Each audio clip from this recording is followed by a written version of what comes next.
Et c'est ce jour-là que l'Esprit de Dieu est descendu. Jusqu'à présent, l'Esprit de Dieu n'est jamais rentré auprès du Père. Il est toujours sur la terre et en train d'équiper plusieurs personnes afin que vous soyez des témoins. Oh my God. Ma prière, c'est que Dieu fasse de tous ceux qui sont en train d'écouter le son de ma voix des témoins efficaces.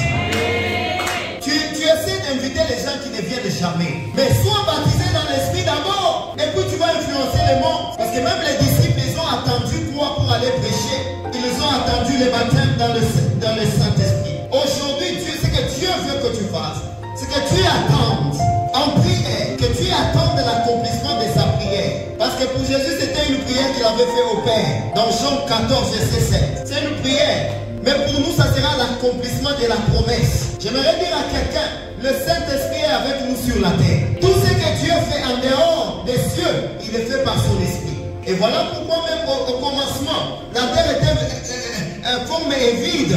Et l'Esprit de Dieu s'est mouvait au-dessus des eaux. Parce que la formule de la création équivaut à la parole décrétée plus l'action du Saint-Esprit. Quand Dieu veut créer, il parle.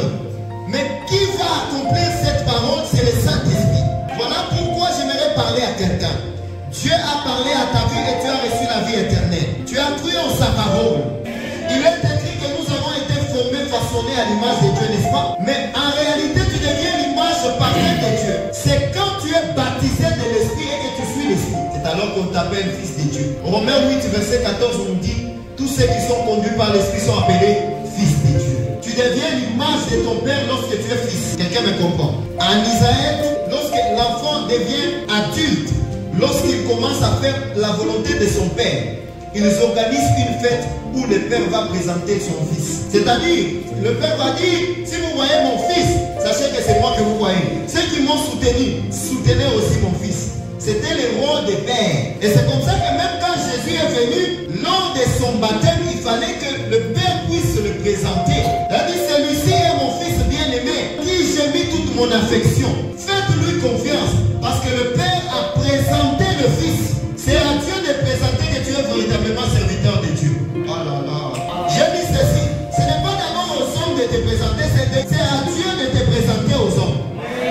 Jésus a été présenté aux hommes. L'Esprit est descendu sur lui, n'est-ce pas? Quand il était baptisé, c'est je crois dans Luc 3. L'Esprit de Dieu est descendu sous forme d'une colombe. Et il a été saisi par l'Esprit. Et quand vous lisez la suite de Luc 4, on est en train de dire que Jésus fut conduit dans le désert par l'Esprit. Ce que nous comprenons, c'est que j'ai dit que le baptême du Saint-Esprit est une expérience consécutive au salut. Quand tu es sauvé, ce qui doit suivre, c'est le baptême du Saint-Esprit. Or, quand est-ce que tu es sauvé? C'est quand tu reçois Jésus-Christ comme Sauveur et Seigneur de Dieu. Quand tu es baptisé dans l'eau, là, le baptême, là, c'est un engagement de bonne conscience envers Dieu. Moi, j'ai toujours dit, le baptême, c'est quoi? Le baptême, c'est comme la prise de conscience que tu es serviteur engagé au ciel. Parce que quand tu sers Dieu sans pour autant être baptisé, tu es stagiaire. On ne te paye pas. Est-ce qu'on paye des stagiaires? Surtout au Congo. On ne te paye même pas. Donc, quand tu es stagiaire et que tu sers Dieu, sache que tu es en train de t'entraîner. Mais quand tu es maintenant baptisé, tu t'es engagé officiellement maintenant à servir Dieu. Avant le baptême de Jésus, Jésus prêchait dans les temples. Mais c'était l'entraînement. C'était avec moi l'entraînement. Mais après le baptême, ce n'était plus l'entraînement. Parce que ceux du peuple qui connaîtront leur Dieu agiront avec fermeté. On peut chercher Dieu en tâtonnant. On peut chercher Dieu en titubant. Mais bien aimé, on ne sert pas Dieu en tâtonnant. On sert le Dieu qu'on a croisé. On sert le Dieu qu'on a, oh, le Dieu qui nous a convaincus. On sert le Dieu qui a touché notre cœur. On sert le Dieu qui nous a sauvés. Dans la recherche de Dieu, tu es en train de le faire en tâtonnant. Mais quand on sert Dieu, on ne sert plus en tâtonnant. Arrête de servir Dieu en tâtonnant. Arrête de servir Dieu en tâtonnant. On doit d'abord connaître Dieu. Voilà pourquoi tu dois d'abord t'asseoir et être enseigné avant d'enseigner. Parce que c'est lui qui est informé sans être formé, il est en train de déformer, sans transformer. J'ai dit que c'est lui qui informe sans être formé, il est en train de déformer sans transformer. Or, si tu es formé et que tu informes, tu transformes des vies. Qui me comprend? Voilà pourquoi c'est important. Lorsque tu ne connais pas encore le Seigneur en profondeur, tu n'es pas baptisé dans l'esprit, tu n'es pas enseigné suffisamment, ne t'hasarde pas d'aller déjà servir Dieu. Il faut d'abord connaître Dieu.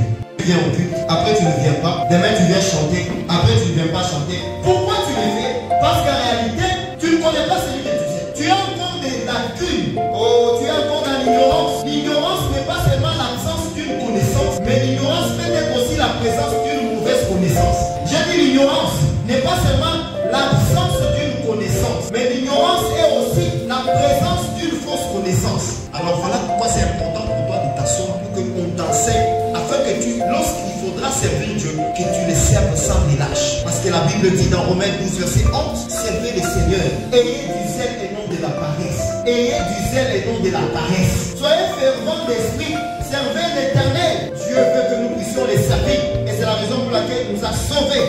Mais tu ne peux pas servir un Dieu que tu ne connais pas. Voilà pourquoi c'est important pour toi de venir avec un cahier où tu écris l'enseignement. C'est très important pour ta vie. Comment tu veux grandir? Tu vas démontrer Dieu. Tu seras un haineux, tu seras un jaloux, tu seras parmi les aigris. Parce que quand tu vois l'autre prospérer, tu vois l'autre prophétiser, tu vois l'autre guérir les malades, tu vois l'autre délivrer les démons, délivrer les gens des démons, tu seras jaloux. Mais quand on te demande de venir avec ton cahier pour être enseigné, tu ne viens pas. Toi, tu veux devenir un chrétien puissant sans pour autant être enseigné. Jésus, lui qui était Jésus, a pris beaucoup de temps de préparation. Quand bien même il était en train d'enseigner à 12 ans, Jésus était aussi enseigné par ces gens. Oui, Jésus a pris le temps d'être enseigné, d'être instruit. Parce que la Bible dit qu'il grandissait en sagesse, en grâce et en connaissance. Jésus grandissait en sagesse. Toi, tu négliges la parole de Dieu, tu veux parler en langue. Tu vas toucher au fétiche. Ou on va aller t'apprendre à parler en langue. Puis des gens là-bas en train d'apprendre rababa, tu répètes. Bébé. Et tu commences à réciter de parler en langue. Tu ne parles pas en langue, tu fais la récitation de parler en langue. Tout ça, c'est parce qu'on n'aime pas l'enseignement. On aime la prophétie. Écoutez-moi, la prophétie peut être stable et contagieuse lorsqu'on enseigne sur la prophétie. Le parler en langue devient contagieux lorsque vous êtes enseigné sur le parler en langue. Toute manifestation des dons spirituels qui n'est pas soutenue par la parole de Dieu est appelée à disparaître. Donc tout ce que je vous dis, tout ce qu'on doit faire ici à Prochaine doit être soutenu par la parole de Dieu pour que ça puisse se pérenniser. La Bible dit que tout passera, mais la parole de Dieu ne passera pas. Nous devons avoir une très bonne base qui ne passera pas. Alors c'est ton ignorance qui fait qu'il peut arriver à ce que tu puisses trébucher. C'est ton ignorance qui t'amène même à tomber. Et la Bible dit 7 fois le juste tombera et il se relèvera. C'est-à-dire pour toi, même quand tu tombes, ce n'est pas à moi de venir te relever. C'est à toi-même de te relever. Parce qu'on a dit 7 fois le juste tombera et il se relèvera. On n'a pas dit on le relèvera. Est-ce que quelqu'un m'a compris? Il est de ta responsabilité que de te relever. Est-ce que je parle à quelqu'un? Si là tu as péché, rentre au pied de Dieu, c'est toi-même qui dois prier. Ne va pas d'abord chercher au homme de Dieu. C'est vrai, homme de Dieu peut être là pour te soutenir, mais il ne sera pas